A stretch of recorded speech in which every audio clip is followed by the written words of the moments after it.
Wow. This is it. This is the big time. This is what it looks like. Do you see this? This is the place. This is where you want to be. What is up, you beautiful people? This is Gary Horne, and this is the NWA. It's the show celebrating the past, present, future, history, legacy, and tradition of the greatest pro wrestling entity of all time. Of course, we're talking about the National Wrestling Alliance. We're coming to you right off of episode number 23, and it was a big one. Boy, they started us out with a huge episode, so I'm already nervous to talk to you. But first, I guess, since this is our first day on the job, let me go ahead and say I introduced myself, but a lot of you are new, and we just want to take a second to introduce who we all are. Over to my left, your right, this is Wil Martin. It's just Wil Martin, actually. Sorry. Say hey, Wil. Hey, what's up, everyone? Super stoked to be here. What an incredible episode of Power. I'm psyched to talk about it. We're 2 episodes in, already some great stuff happening. I'm just excited to be here in the power sphere. We're just floating here in power space, and I'm stoked about it. Now, down below me, if you look, he looks like a biker or like a starving biker, if anything. But that is Dr. Robert Stinson. And yes, ladies, that PhD is real. That's him. That's Doc Stinson. Hey, Doc. What's up, guys? Hey, the NWA is not only the greatest wrestling entity since the foundations of the world, it also has the most fantastic fan base. And we are just thrilled to be sharing this journey with you to celebrate this amazing promotion and all the things that they have and are going to achieve in the future. So I'm glad to be part of this panel, and we look forward to hanging out with you guys every Tuesday night. Yes, indeed. And I guess the main thing I wanted to get off my chest right here up front, just to do a little housekeeping, since we're new, if you don't know me, I started a podcast called This is the NWA back in 2019, and we're going to get to the episode. I'm sorry. I just want to establish this. We're like your new bartenders. So I just want you to know who we are and what we're serving up to you. But basically, after 2019, we kept this thing going. Even during the pandemic, we were here talking about the National Wrestling Alliance and the gods of the National Wrestling Alliance, mainly the president, William Patrick Corgan, the wonderful director, Mr. Billy Trask, Pat Kenny, and even the real world's champion, Nick Aldis. They all went to bat for us and got us on the YouTube right now to hang out and talk to you, because the most important piece of this puzzle is not me, Will, or Doc. It is you. You are what we've affectionately dubbed the hashtag NWA fam, and you make everything here happen. Without you, none of this happens. It is so important that you're here and that you've purchased the NWA on Fight TV, that you're watching the pay-per-views, that you're tweeting about it, Instagramming about it, just going crazy about the NWA. We love the hashtag NWA fam. And Mr. Corgan, well, he knew that it was important for the NWA fam to be recognized and to be engaged with. So he gave us this platform here to hang out with you each Tuesday night after NWA Powerrr, right here on the YouTube channel where you're all used to being anyway. And so we could talk about what we saw. We could have some fun and discuss the episode and just get all our feelings out and our emotions. And I know there's a lot of them today. So, anyway, just wanted to get that all out up front. And I guess with that said, I should also reestablish, you saw it at the disclaimer at the front, we are, of course, all just fans, just like you. So just like your opinions, these opinions are our own. They do not reflect those of the National Wrestling Alliance. They do not reflect Lightning One. They don't reflect Mr. Corgan. They don't reflect any of the sponsors or Fight TV. So, but trust us, they're good opinions, I think. But anyway, just wanted to get that out up front. Thank you all for being here. God bless every single one of you. I am so happy to be here talking about the NWA. I think a lot of you are too. So, fellas, I don't know. Let's just jump in and start talking about this episode, right? Yeah, I mean, it was stacked up top to bottom, and I had some swerves there in the middle and at the end. And yeah, we've obviously got a lot to talk about. We'll get there at the end. We have a title change to discuss and the fallout from that. So, yeah, let's get to it. All right. Well, so first up, Kyle Davis is out behind the podium, a newer face. We saw Kyle some before, but now he's taking on a pretty prominent role. Good to see Kyle. And he welcomes in the real world's champion, Nick Aldis. And I love that Nick Aldis walked out here and demanded to be called the real world's champion. So we found out that, unfortunately for everyone, Nick Aldis has come down with an affliction. He's doing very poorly right now because he's suffering from an affliction where all he knows how to do is win, and he can't help himself. And so I know that Dr. Stinson loved that. Doc, by the way, as the real world champion, what day is Nick Aldis on in his reign as of the airing of this episode? If you count October 21st as day one, which obviously you should, we are now on the historic 892nd day of the reign of perhaps the greatest champion. I'll say it. I'll be the one to say it. Maybe the greatest champion of all time. That's going to be controversial, but you're going to have to make the case against it. Who's the man beaten? Only everybody. All he does is win. That's all he does. No matter what, he can't help it. Yeah, there you go. So Nick is out here celebrating his team's win from last week. Mainly, he won that big 6-man tag, and also the big question on a lot of people's minds, I think, from last week, and of course Kyle on top of his game here asked the question, talking about a little bit about Chris Adonis. Forgive me. Chris Adonis, and discussing whether or not he is a member of Strictly Business. And, that's the obvious question. But Nick is a little bit hesitant to jump into anything. I mean, Nick, just being there doesn't make you, the top of your field. It doesn't make you the best in the industry. Of course, a handshake and a win doesn't mean anything. So there's a vetting process, basically. We get a little bit of that. Nick's talking a little bit, and then he's immediately interrupted by Trevor Murdoch, who is unhappy. He's a little angry, and he says he was scheduled to come out a little bit later, but he just can't take dealing with I don't know what he was dealing with because it was bleeped out, so we didn't really hear that. So, anyway. We can speculate. We can speculate on what he said, but we're not 100% sure. Anyway, so he comes out and he's very angry, and he actually, Doc, I'd love to get your take on this. He puts it to Nick that Nick's very much about gentleman's rules, as you say on our podcast over at TIPW show. You talk about gentleman's rules and the prestige of the NWA, but yet here Adonis is beating up Trevor Murdoch and putting him out for a week after their match at Back for the Attack. And how could the champ support that? Now he's got him on his team. He's welcoming him into his den of thieves. Like, what's the deal? Trevor's upset. Let's hear Rob's take on that. First of all, Gary, I'm not 100% in love with your tone, first of all. Den of thieves, that is unnecessary. Secondly, you trying to play the whole fallacy of the fruit of the poisonous tree, guilt by association.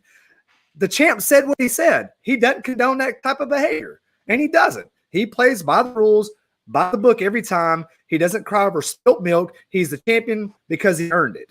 All right, and if he so happens to see an opportunity to recruit someone or to pair up for someone for temporary gain, someone who has got world-class potential, someone who's got the look, got the ability to get a point across or to achieve a certain goal, why shouldn't he? Will, is that how you feel? I mean, is this what we should be welcoming in the NWA? This guy who just attacked someone after a match after they took the L instead of just shaking his hand and accepting who the better man was? Well, for the broader audience that doesn't understand that this is a common occurrence, I'm going to have to disagree with Rob on this point as well, because you can say what you want to, and I get it. Chris Adonis, he's a big dude. He's world-class caliber, and welcoming him in with open arms would seem like a great business move, but it does feel a little bit like speaking out of both sides of your mouth, because last week on episode 22 of Power, you've got Nick Aldis saying, hey, I don't necessarily condone that type of behavior, whatever, and then he welcomes him onto his team. So there's a little bit of double speak going on. You can frame it or spin it however you want to, Doc, but we've got the champ who's positioning himself with some sort of virtue and, some kind of moral compass and gentleman's rules and this and that. But without Adonis, going above and beyond that and attacking Trevor Murdoch after the pay-per-view match, what's his credential? I mean, not what's his credentials. I know he's got credentials, but in terms of the NWA, what has he accomplished? What warrants him a spot on a team as prestigious? I'll give him the prestige of Strictly Business. Well, I'm gonna tell you, like the champ told Kyle Davis, pump the brakes, and nobody offered him a spot in Strictly Business. Okay, y'all are jumping the gun way too fast here. We got a loose association, a confederation, as it were, to get a job done. Okay, this was a what do they call that? A champions match. And by the way, the attack on the assault on Trevor Murdoch. Lesson learned. It's just like he says here right now to Kyle Davis. What did we learn from Harley Race? And I'm not trying to jump the gun here. Number one rule of fighting, right? Never turn your back on your opponent. Fool me once, shame on me. Fool me twice, shame on you. Shame on you, Trevor Murdoch. You shouldn't have turned your back. This is a dog eat dog world. What do you know? There's a podcast with three bearded guys that have opinions. It's just unheard of in today's world. So yeah, as Rob pointed out there, then the next thing that happens is Nick does play off the history they have with Harley Race, talking about, they both came from the same roots, essentially. They have a lot in common. And of course, he says, what's the number one rule? And don't turn your back on your opponent. And he's immediately attacked by Chris Adonis. And not just like casually attacked here. It hurts me a little, Doc, that you're advocating for a man who brutalizes Trevor Murdoch here. So I'm kicking him into the post. He destroys the poor guy. Come on, look, man. At this point, we went. The bell had rung. The contest was over. Now it's a street fight. And again, don't turn your back. If you can't stand the heat, man, get out of the kitchen. That's all I'm saying. I've got nothing against Trevor Murdoch. Nothing but respect for him. He does have that lineage. But again, this is a dog. This is pro wrestling. This isn't tiddlywinks. All right. Put that on a t-shirt. You can't attack someone after tiddlywinks. That's a very commonly known rule. It's like the first rule of tiddlywinks. You cannot attack someone after the bell. I'm going to be honest. I can't confirm nor deny that this was tiddlywinks. I don't know what that is. So it's possible. Well, you didn't have a childhood, my man. Anyway, so the refs come out, they pull these people apart. But of course, one thing I forgot to mention is that before this, of course, when Murdoch was going off, was that he wanted a match with Chris Adonis, and that's going to come into play here in just a minute. He said he'd put that national title on the line. He just needed a rematch. So when we come back from our break in the back, you've got May Valentine with Aaron Stevens and Jared Kratos. And May's talking to Aaron about his he must be having a tough time right now, and it's hard to focus on wrestling. But Aaron Stevens talks up his match a little bit with Nick. He didn't get the job done, but he did leave it all on the line right there with him, and he did, of course, at Back for the Attack. And he was going for the richest prize in the game. But he and Kratos are still the reigning NWA Tag Team Champions, so their job is to keep the prestige there with the tag team titles, and they're going to do just that, and they're going to continue to defend those with honor. And as May gets ready for her next question, Sal Renaro wanders onto the set. I guess just didn't know where he was at the time, or my pal Sal is there. And no, he did know where he was at because he was going to talk to Aaron Stevens. I guess he decided now was the time to do it, put him on the spot. And Sal says he hears what he's saying, and May looks a little embarrassed that her best friend's interrupting, but Sal has a point. He's saying, Aaron, you're talking about all these things, and I feel you. I'm not getting any younger, and I'd like to compete for the tag team titles. And Aaron Stevens honors that decision, says, sure, anytime. And Sal's like, great, next week. And so it looks like next week we've got a tag team title match. Now it's going to be Aaron Stevens and Kratos, of course, defending the tag team championships against, who knows, the Sal and someone. But any thoughts on that, Will? No, I'm just glad to see the tag team titles getting some spotlight. That was a big concern of mine. I'm a huge tag team wrestling fan, and I'm really anxious to see where the NWA goes this season with those tag championships. So I'm glad to see them on TV. I'm glad to see tag team champions, even if they're not the most unified group at the moment. We've got a story building up, and we're leading to something. And apparently we've got our first challengers, Sal Renaro, my pal Sal, and a mystery partner. So don't know if that match is happening next week, but definitely stay tuned. I'm ready to see those belts get put on the line a few times. Rob, I'm curious, after everything that you just said in the previous segment, I mean, just Aaron Stevens is actually taking a big turn, and he's very honorable and granting challenges, that sort of thing. He had an excellent one-on-one competitive match against Nick Aldis. Are you for or against Aaron Stevens? I'm just not sure where your PhD puts you. You're not going to use this. You're not going to use this as an opportunity to drive a wedge between me and Aaron Stevens. Okay, you know my affection for Aaron Stevens.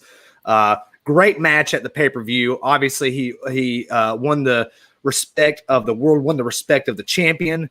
They fought that. You goons both have to admit that they fought that match like gentlemen. Shook his hand at the end. They came out and played a great tribute to the great late Joseph Hudson.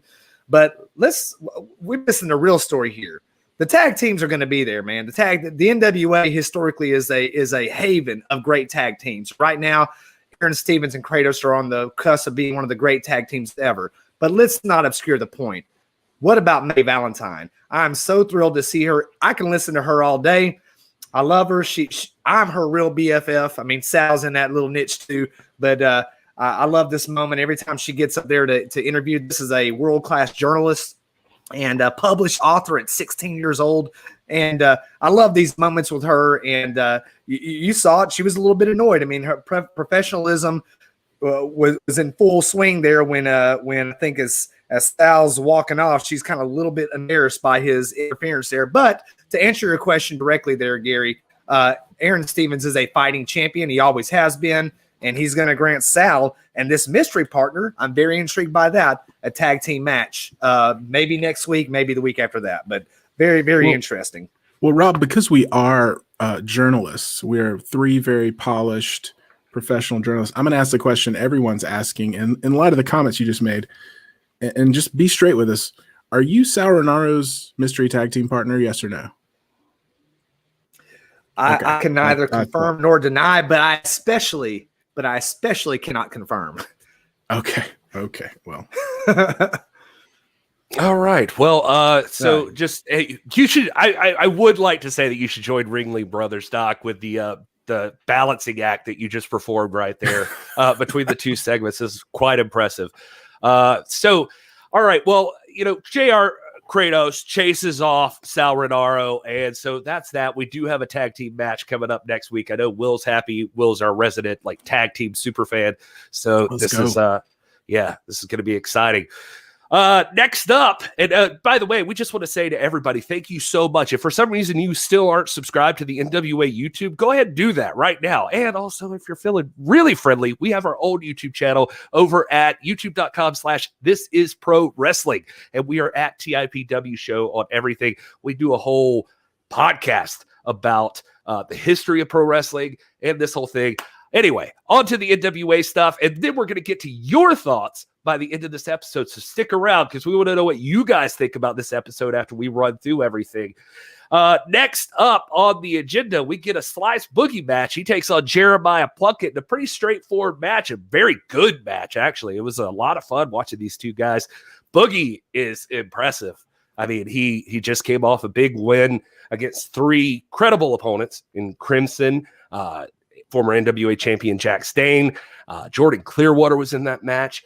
Plunkett is tough and scrappy, and he's just, he's been in the business for a little while now, and he even trains, and he's just, he's not somebody you take lightly, but fortunately just wasn't enough this week, and Slice Boogie just nails him with that vicious looking pile driver. I forget the name of it right off the top of my head, but just amazing by Slice Boogie, and Slice picking up another W. He just he also seems to keep winning. Rob, what'd you think about Slice versus your boy Jeremiah Plunkett? Again, I hate to agree with you, Gary, but you're absolutely right. Slice Boogie is impressive. And this is just a testament to his ability and his potential. Jeremiah Plunkett, for those who know me, know I love Jeremiah Plunkett. This is one of my favorite wrestlers. Tennessee, the state of Tennessee, is one of the great hearts of professional wrestling in the world. I mean, you've got some of the greatest talent in the world right now going on in Tennessee. And Jeremiah Plunkett, right out of Taylorville, I think they called it, Tennessee. I think that's the town. This guy's a real deal. And you heard Tim Storm on commentary. He's one of the toughest guys he's ever faced ever, Tim Storm. And to see Slice Boogie come out with a dub, I like it. The only thing I don't like about Slice Boogie is those Mets trunks, okay? You're in the Power Studio. You're in Braves country. I appreciate that you're a Braves fan or a baseball fan, but I cannot forgive you for wearing those Mets-themed trunks. Those are my thoughts. Will, I know you have thoughts. Yeah, I mean, it also pains me to agree with Rob, but not to sound like a broken record if you watch our normal weekly show. But as a Braves fan, it is really tough. But putting all that aside, trying to be as objective as I can, Slice Boogie had a great win, as you mentioned, at Back for the Attack. He overcame, arguably 3 top competitors in wrestling today and established himself with that victory. He cut a promo last week, hit on May Valentine, shot his shot. Props to him for that. But he's here to obviously make an impact. So he's got the win at the pay-per-view. He comes away with a win tonight against Jeremiah Plunkett, which, to Rob's point, if you've never heard of him, that doesn't mean he's not an experienced, accomplished guy. This guy's been in the industry for a while.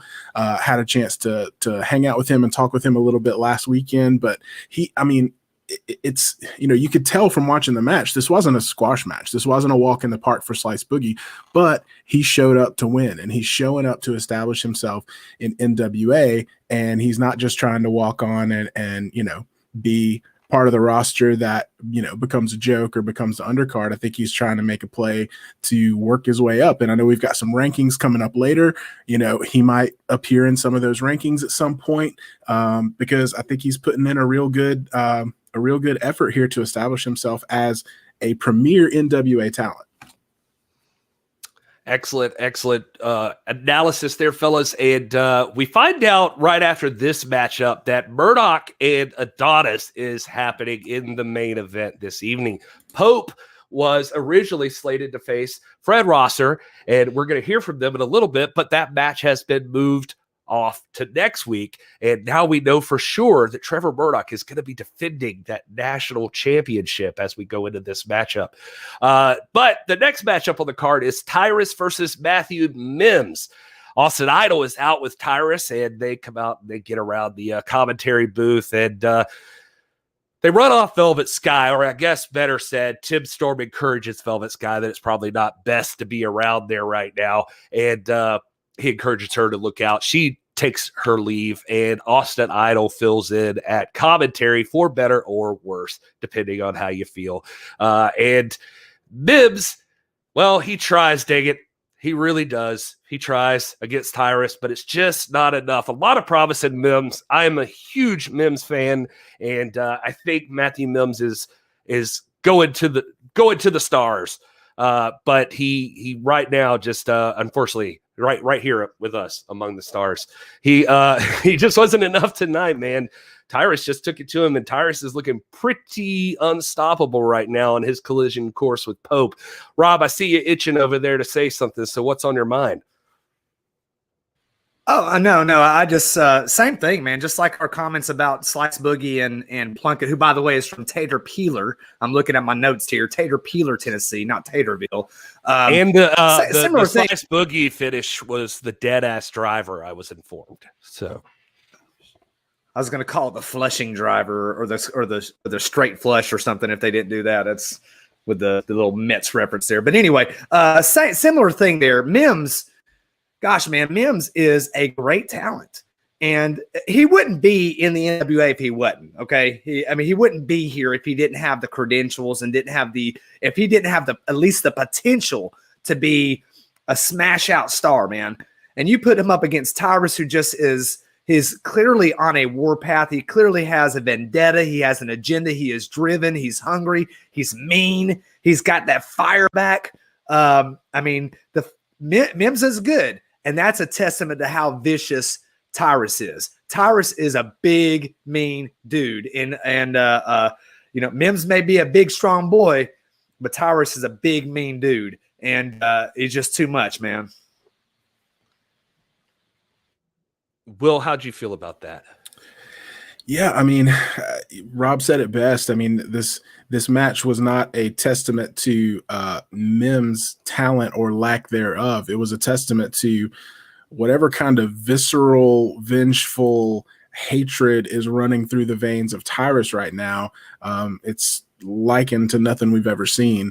And that's the scary part. You know, he's not the guy that's going to be the high flyer and the most technically sound, but he's a big dude and he's obviously on a warpath.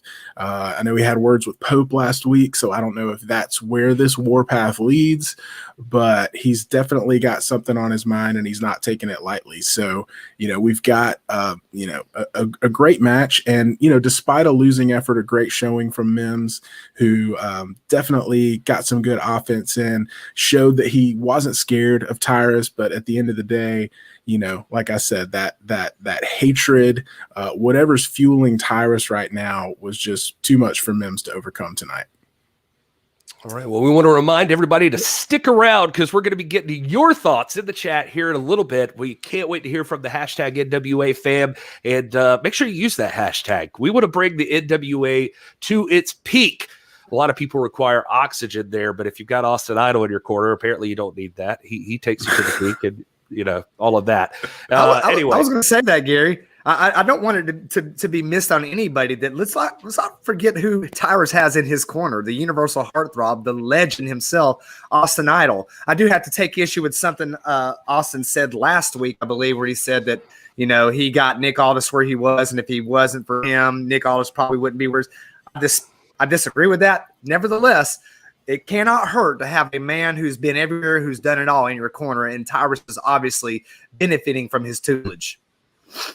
Well, as Will would point out, he does have the qualifying word there, probably. He probably would be the champion. He probably is the reason why. And then on his promo, he said, you could come to my school and you maybe can be in the NWA. So, you know, you gotta read the fine print. You got to read the fine print when it comes to that. He's a businessman. That's right. He's doing business, man.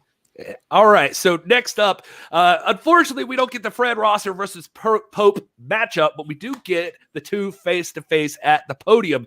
Fred Rosser is looking outstanding. He is the primetime player. Can't say enough good things about Fred Rosser. If you haven't been seeing his stuff in New Japan Strong, he was on UWN Primetime Live. If you missed any of that, this guy is just on fire right now in the wrestling industry, and he is going head to head next week with the Pope. And oh man, he points out here, just gives the recognition where it's due that the NWA had to be a stop for him on his journey. And he says, you know, man, Pope's out here. He's looking good. Got his sunglasses on. He's looking fly, but he is not ready for a fight.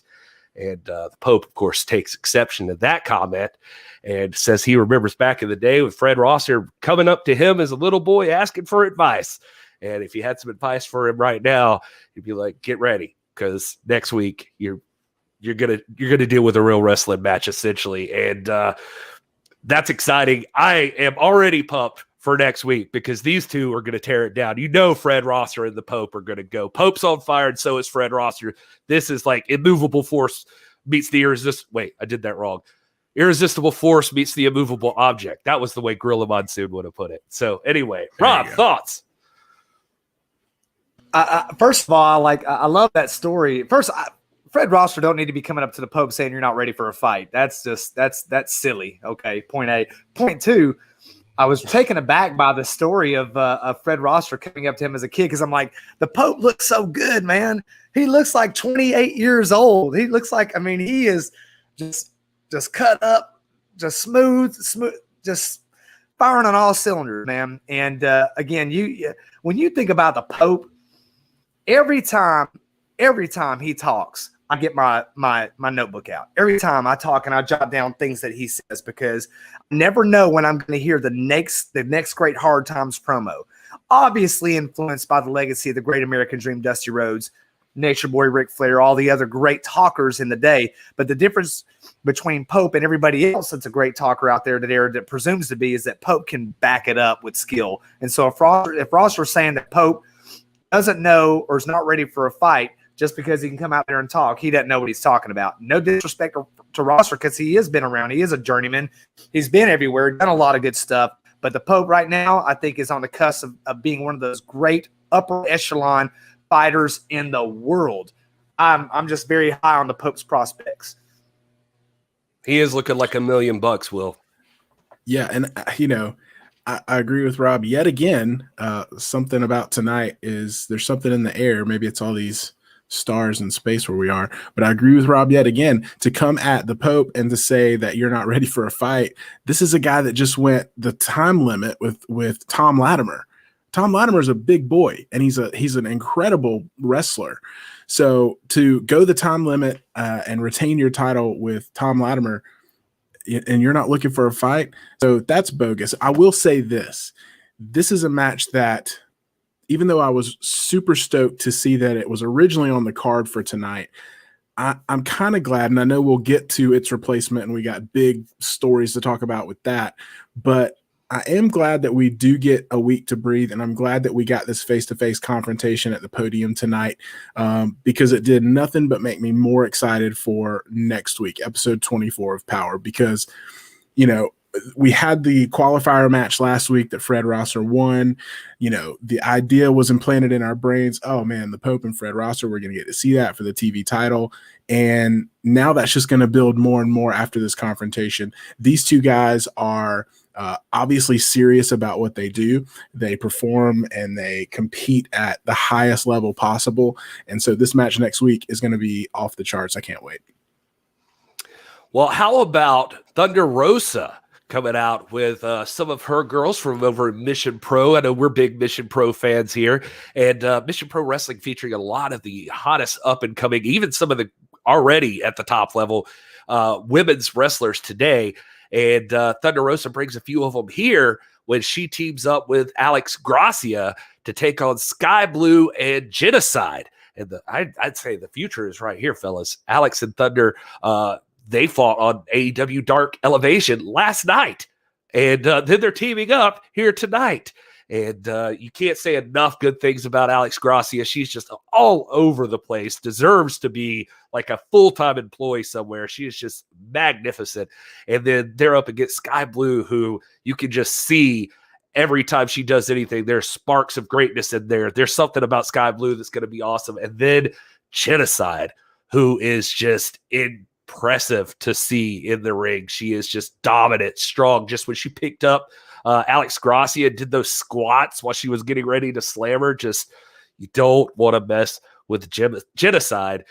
And of course, this match doesn't get to go all the way that we'd like it to go because Camille decided to make her presence known and took an opportunity to take out Thunder Rosa.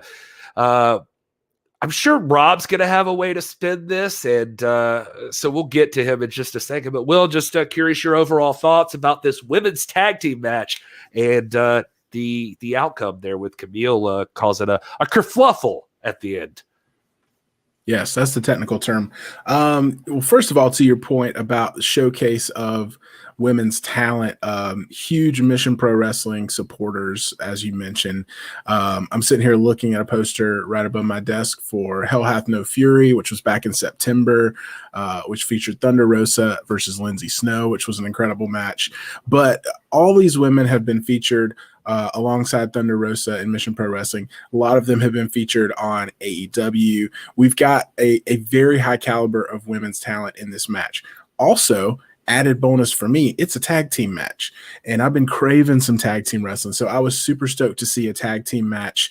I think the match itself was great. I do, Camille coming in and causing a DQ finish, and that, I gotta say, I don't really understand it. Camille's already beat Thunder Rosa. She's already the number one contender.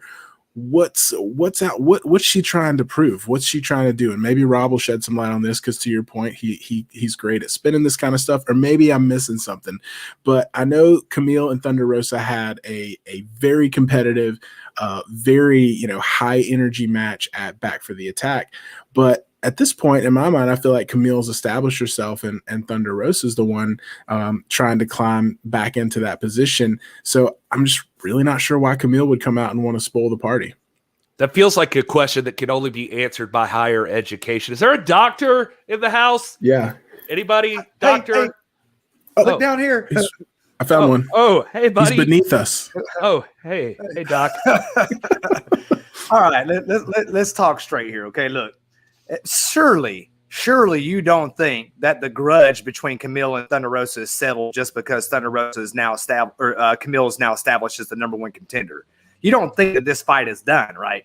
You don't think that that's I don't right. think it's done. I just think she's already established her place, and so convince me of what was the benefit to her coming in and just reasserting her dominance. She won the match at Back for the Attack. She's the number one contender for Serena Deeb's the Burke, the women's world's title, and she had a convincing win last week. So, what's she trying to prove, Doc? Tell me. Because if history tells you anything, it is that no queen or king can tolerate a pretender to the throne. So if you got a pretender to the throne, you got to take them out. Here we got a situation where, as far as the Burke is concerned, it's a low-stakes situation. Great match. By the way, you're forgetting the fact that how gelled all these women work together. We should be talking about that instead of you guys trying to drive a wedge between me and Camille. Alex Grassi and Thunder Rosa look fabulous together. What about Genocide? What about the collision course that's inevitable between Genocide and Camille? What about that? What about Sky Blue? Come on, man. Y'all trying to pigeonhole me and put me in a corner and try to make me trash talk Camille when y'all should be talking about tag team wrestling. Bottom line is this. No queen can tolerate a pretender to the throne. And that means Thunder Rosa, you got a target on your back. And guess who else has a target on their back? Serena Deeb. Expert analysis, Doc. What are you thinking about Melina coming in to seem to be interested in the well-being of Thunder Rosa and offering to manage last week and that sort of thing? Where do you think Melina's heart lies right now? You asking me? Melina is wrestling royalty, and Thunder Rosa is wrestling royalty. I don't think that anything can go wrong with that particular partnership. Thunder Rosa is a relative newcomer. She's been in it less than a decade, maybe 7 years, something like that. Melina has walked. She even said it in the promo there. She paved the road for Latina women, especially. She's got wisdom. She's got insight. She's been to the mountaintop. And I believe that at the end of the day, barring what was said, in the promos there with Kyle Davis, I think ultimately, Thunder Rosa's her bitter instincts are going to take hold there, and she's going to entertain that offer from Melina. Interesting thought. Will, you feeling the same way about that? Rob and I had our words about it on Sunday night. I'm still leaning more towards, the idea that Thunder may be more of a lone wolf, and she may, not need the help. While I see the value, to Rob's point, of partnering with somebody like Melina, and nothing but good things could come from that. But at this point, I'm just going off of what I know about Thunder Rosa and what she's been able to accomplish on her own over the past year. And so I could go either way on it. I could see pros and cons to both sides. Interesting. So as we move into our final segment here, just want to remind everybody to stay tuned, because we're going to go to your thoughts at the end of this show. We want to hear from you. We've also got our NWA Powerrr rankings. These are our own rankings. Of course, they are not, like we said, the opinions of the National Wrestling Alliance, but we're nothing if not scientists. We have analyzed. We have good. The data is good that we have. I think they are good. We have a doctor on our staff. Right. So it's going to be fun. So stick around with us, and we encourage you all to check us out on our YouTube channel. It's youtube.com/thisisprowrestling. We hope you'll come subscribe over there. We would be grateful. We're grateful for the whole NWA fam. And if you only want to do this, well, come hang out for the post shows with us, because we want to know what you think, and we're going to find out here shortly. But first, let's talk about this main event that we're getting into. We're going to get Trevor Murdoch versus Chris Adonis. But first, before that, we have to talk about Nick Aldis coming to sit down at the commentary position. And we find out in a discussion, Joe Galley brings this up. And I think a lot of people had this on their mind. Some people may be concerned. Why is Tim Storm always at commentary? Is he retired? Like, what's going on with Tim Storm? And Tim Storm reassures us that he is not hanging up the boots. He's always just there to make Mama Storm proud. He's doing what he can to help the company. He's just, he's Tim Storm's doing Tim Storm things. He's wherever you need him. That's the kind of man Tim Storm is. So right now he's in commentary, but, and even taking the high road for the sake of any discussion Doc Stinson might have, that, he says despite his differences with Nick Aldis and any interactions they've had prior, he is the world's champion, and there's respect due there. And so he'll have nothing to say about that. And Nick Aldis thanking him for the glowing endorsement, even if there was an eye roll there. But anyway, so I guess the news point there would be, are we all happy to hear that Tim Storm is not retiring? Will, do you feel good about that? Oh, absolutely. I mean, the day Tim Storm retires, I will shed a legit tear because of what he's meant to not only the NWA in the past couple of years, but just to me personally, and reigniting my love of pro wrestling through the 10 pounds of gold when William Patrick Corgan first acquired NWA and brought it on the path to what we're talking about tonight. So Tim Storm holds a huge place in my heart. So yes, overjoyed to hear that he's not retired. Hopefully we'll see him lacing up his boots sometime during this season of Powerrr. But I will say, and I meant to say this at the top of the program, but him on commentary adds just a much needed layer to NWA Powerrr, because he brings that champion's perspective. He brings the perspective of somebody who's been in that ring. And so I feel like, during every single one of these matches tonight and last week on Powerrr and at Back for the Attack, when he was sitting in that booth, you had a glimpse into what it was like to be one of the competitors in the ring. And that is an invaluable thing that the NWA has added to commentary position in this season of Powerrr. So I'm definitely happy to see him on commentary, but I'll be a little bit, like a fraction, happier when I see him lace up his boots and step in the ring at some point. Doc, did you appreciate at least that Tim Storm was respectful of the champ, and that they may still face off someday down the road? I mean, look, man, when you're talking about the NWA and the great rivalries, particularly in the Lightning One era, probably preeminent above all is the Aldis Tim Storm rivalry. It will echo through the ages. These two men, obviously, they don't like each other, but they obviously respect each other. There's mutual respect. They're old soldiers. They've been down the road. They've done it all. Yes, there's respect there, and I'm with Will there. I cannot wait to see Tim Storm lace up the boots. Listen to me, as a fan of Southeastern Conference football, particularly the Georgia Bulldogs, it does me no good to have the Tennessee Volunteers be horrible. Sorry, any Tennessee fans out there, no disrespect. I want them to be good because that makes us better. A good, healthy, competitive Tim Storm. By the way, Tim Storm's still at the top of his game, man. He's not like he's rusty. He's still been out there. A good, competitive Tim Storm makes a Nick Aldis that much greater. And I think they both recognize that, and so I'm all for it, man. All right. Well, now we have to get into the shocking events from this episode of NWA Powerrr. I don't know who saw this coming, but Trevor Murdoch, I mean, you got to say one thing for him is he's got heart, and he was there. But, as Bobby the Brain Heenan might have put it back in the day, he's got more heart than brains. I would never say that to Trevor Murdoch's face, but certainly heel managers would have an argument here on this particular evening, as Trevor Murdoch took on Chris Adonis he was wearing a neck brace, for crying out loud.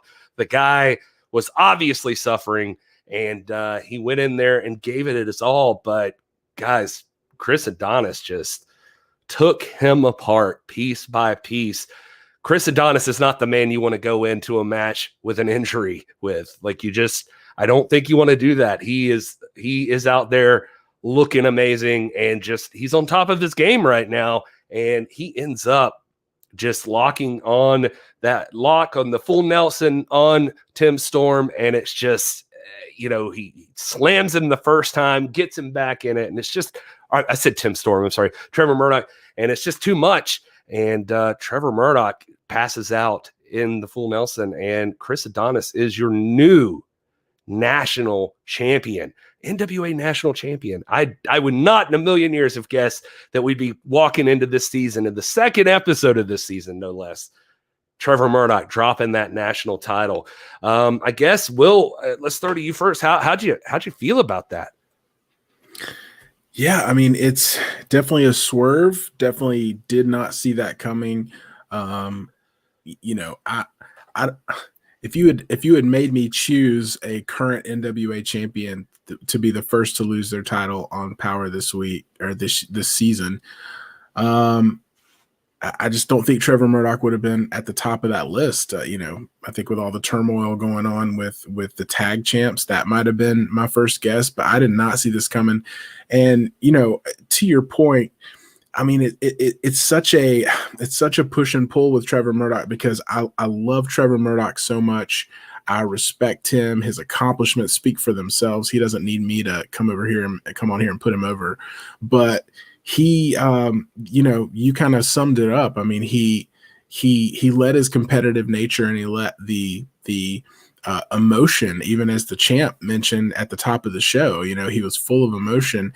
And sometimes when you're full of emotion, you can be a little careless. And as much as it pains me to say that about somebody that I love as dearly as Trevor Murdoch, I mean, I think that's what happened in this situation. I mean, there's an obvious, you know, hatred between him and Chris Adonis, and it's well earned because of what Adonis did to him at the pay-per-view, took him out, put him out of commission for a week, and he had to come back. But here's my only thing. If you are the holder of the national championship in the NWA, the National Wrestling Alliance, you've got to guard that a little better than, and I think that was the champ's point at the top of the show, is to not be led by emotion so much. And I think that's ultimately what put the title on Chris Adonis's waist. And it sucks. It's unfortunate. Will we see a rematch? Will we see, you know, Trevor come back for it, or what's he going to do next? Is he okay? That's the big question on everybody's mind. Are we going to see him for the next couple of weeks? Because, you know, he's taken a beating over the past month. So, I mean, I think, you know, my thoughts are with Trevor Murdoch. Hope to see him again soon, and hope to see him bounce back. But just, you know, a victim of his own emotions, I think, at this point. Doc, how do you feel about that? I mean, it feels like there's a balancing act here to a point that Will was just making. It's just that there's the idea that you got to protect it a little better, but there's also the idea that, like, part of the honor of being a champion is that you go out there and you take on all comers. So, like, how's a guy like you feel about a scenario like this where Trevor Murdoch drops the national title? I think Trevor Murdoch is a fighter. I think he viewed himself as a fighting champion and would have been. But the thing is this: remember, the national championship is a great title, but it is not the end state. All right, your goal is not to be forever a fighting national champion. Your goal is to be forward looking and to look forward to the 10 pounds of gold. And he made the mistake at the beginning of the show, walking in and interrupting Nick Aldis. What he should have come out, instead of being mad at Chris Adonis, he should have come out and demanded a shot against Nick Aldis. That's what he should have done. Well, really, he should have taken a step back and said, look, I'm going to call in a doctor's note here. Look, I'm not 100%. And I cherish this because this is my ticket to greater glory. I'm going to sit out for another week or so. Maybe I'll come join Joe Galley and Tim Storm at the commentary booth. But I want to defend this at my best, just like you would want me. So the mistake's on him. And Nick Aldis said that. He said, one, don't interrupt me. This is my show. He said, so if you're worried about being out for 5 days with an injury, you're talking to the wrong dude, because I'll put you out for much longer than that. But then he said, I will chalk it up to you not being used to being at the top. And that's exactly what this is. Exactly like Will said. The emotion ran high. He's not used to being at the top, and he let everything get away from him. He should have been forward looking. You know, he beat Chris Adonis. Like you guys were talking earlier about Camille and Thunder Rosa. He already did the deed. You know what I'm saying? Now, let me get my shot at the championship. I'm number one. But instead, he's backward looking. He's angry. He's fueled by emotion, and he's injured. And he set himself up for failure. And you know what? To the victor go the spoils. Congratulations, Chris Adonis. You deserved it. You earned it. It's hard to argue that point. So, you know, Bobby the Brain Stinson over here. Yeah, no kidding. There you go. Well, guys, that was your NWA Power episode. There's a lot to look forward to next episode. Stick around. We're going to get your thoughts. We also have some power rankings we want to talk about just for a moment as we start to wind down. We know you got places to be too. But just keep in mind next week, we hope you're going to be back here with us because who knows? I mean, Thunder Rosa is going to be pretty upset, I would imagine. Aaron Stevens and Kratos are going to be defending those tag titles against Sal Rinauro and someone. And of course, the TV title is on the line as the Pope defends against Fred Rosser. So that's going to be exciting stuff. Now, Rob, you have done your expert analysis. Dr. Stinson in the house.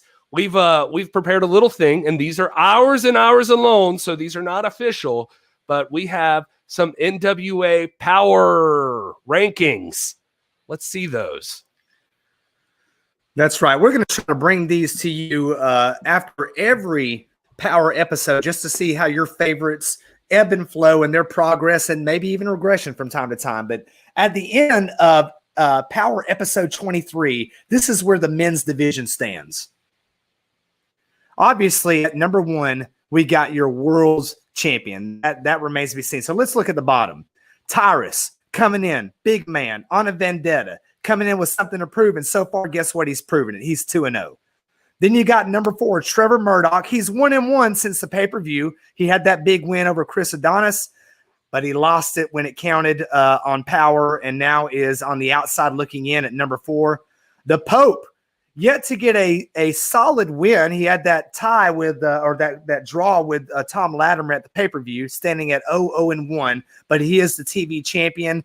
If he successfully holds that championship after 7 defenses, then he gets to cash that in for a shot at the big prize, the 10 pounds of gold. And of course, when you are the national champion, that means that you're knocking at the door of the big prize.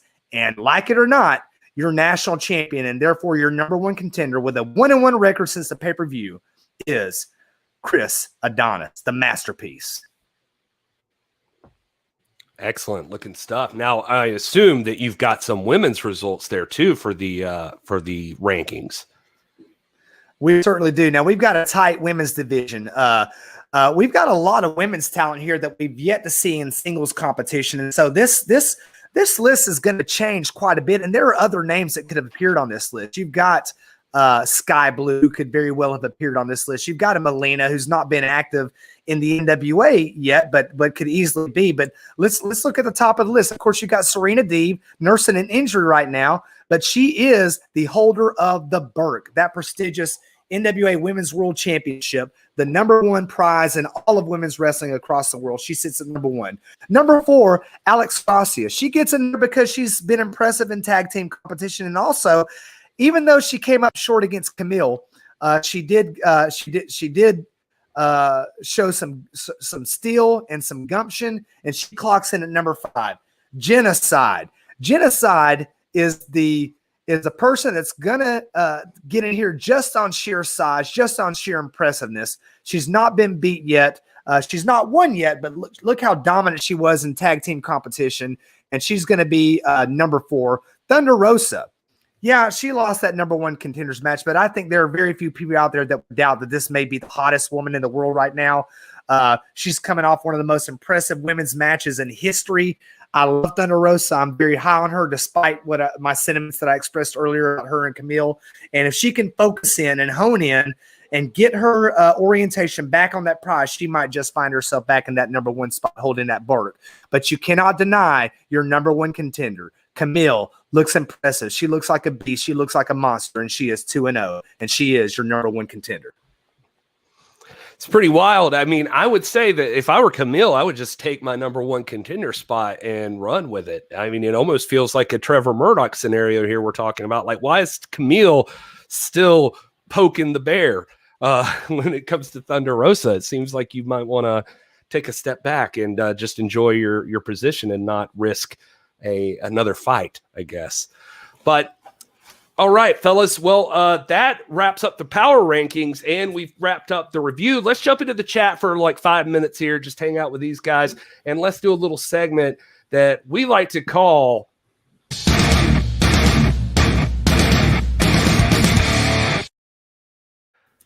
All right, it's Falls Count Anywhere. We want to hear from the chat. We want to know what's on you guys. What's on you guys' use alls, your Uses minds. What's on your mind? Uses minds. What's on your minds? What's on your minds? Oh man, I love this. Front row saying Serena Deeb is ridiculously talented. Hope she heals up and returns soon. Same front row.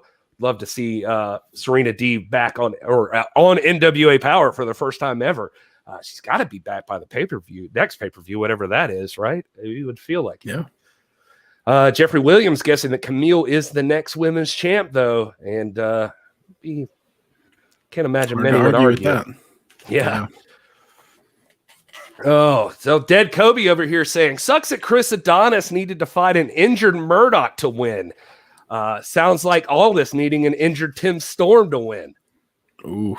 Remember, Doc, it was Doc. It was Trevor Murdoch that came out and demanded the shot, not Adonis. So let's shoot straight here.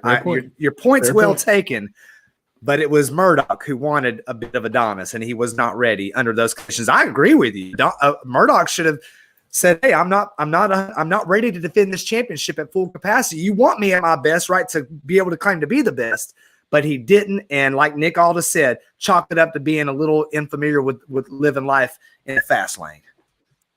Folks, if you haven't already signed up on Fight TV for NWA Powerrr, you're missing out. It's only $5 a month. That discussion's going on in the chat. Matthew Gates pointing out it's only $5 on Fight. Rosville saying for one ham sandwich, you can feel the power. It's just a Subway footlong. That's all you got to do. That's just once a month. $5.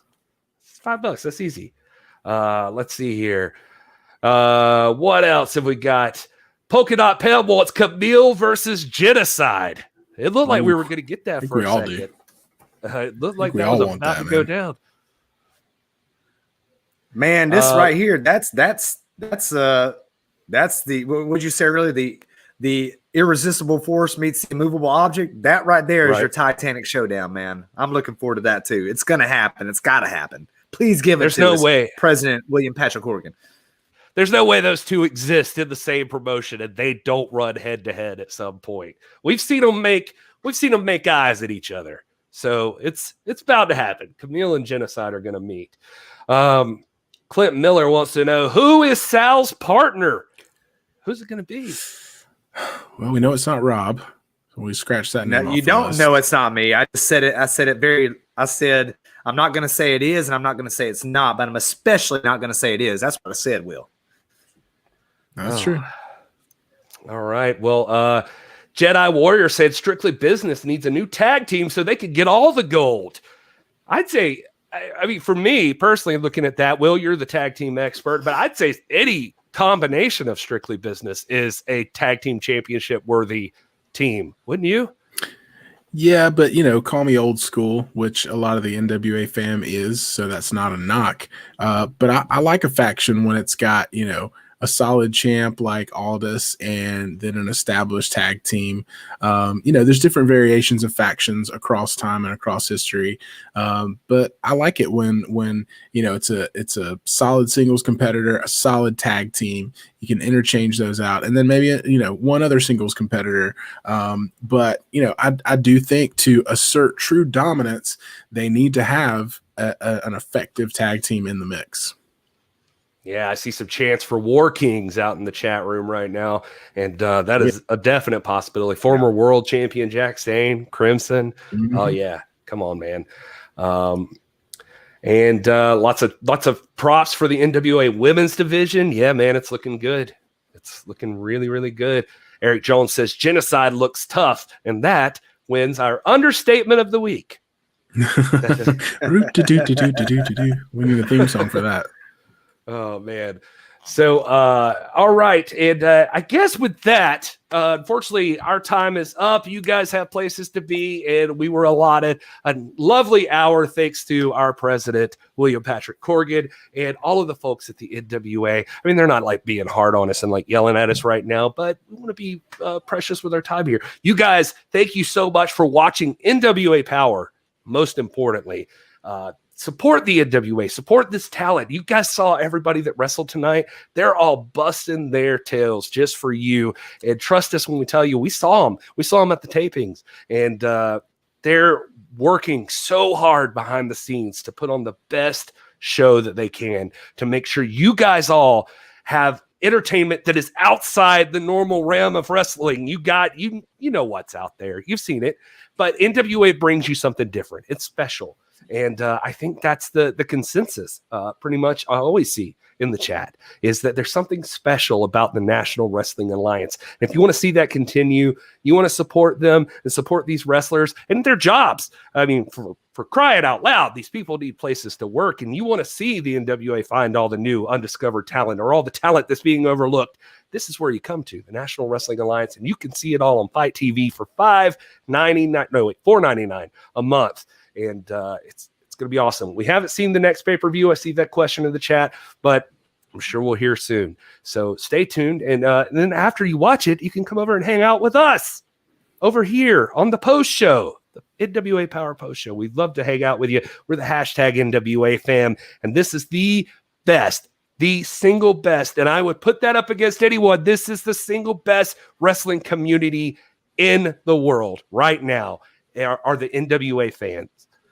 So anyway, all right, I've done enough rambling. You see our Twitters and our Instas. It's all the same.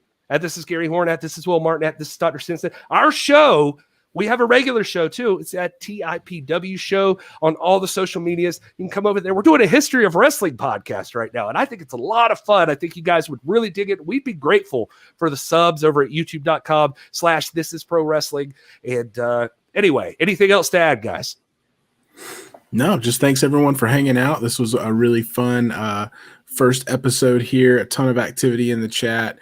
Nothing better than talking about the greatest pro wrestling entity in history, the National Wrestling Alliance, with all of our best friends. So mark your calendar every Tuesday night after you enjoy Powerrr on Fight TV. Head on over here, hang out with us. Like Gary said, we'd love for you to check out our channel. We also have a Discord. If you like talking about wrestling, we have a Discord that's open to the public. It's very healthy, non-toxic wrestling opinions and fruitful conversations from educated wrestling fans who just love the sport. And so head on over. It's our pinned tweet, I think, on our Twitter account at TIPW Show. We'd love to have you join the conversation. Yeah, not only is the NWA the oldest, most historic tradition-laden promotion on earth, it is also the most fan-conscious, which is why we're here. That is the reason that we're here. We love the NWA. We love you guys. We appreciate the community. This is a positive community. You see, me and my two best friends up there, we agree on practically nothing, and that's what makes it fun. So get in there, come and follow us on Twitter, on all the social medias. We are very easily accessible. We will engage with you. We'll talk with you. Come join us on Sunday nights on at TIPW Show, at This Is Pro Wrestling on YouTube, and let's just celebrate the greatness that is the National Wrestling Alliance. Again, as Gary always so masterfully says, the greatest wrestling entity of all time. There you go. Couldn't have said it better myself. And you guys, we have a closing on our show, and I guess we'll use it here. When we first started out, and even tonight, we were like worried, we're nervous. We're getting in front of all of you. Some of you have never seen us before, but we always say this will be gravy, man. It'll be easy. It's going to be like cake. So with that, our normal closing, we're going to give to you, and we hope to see you next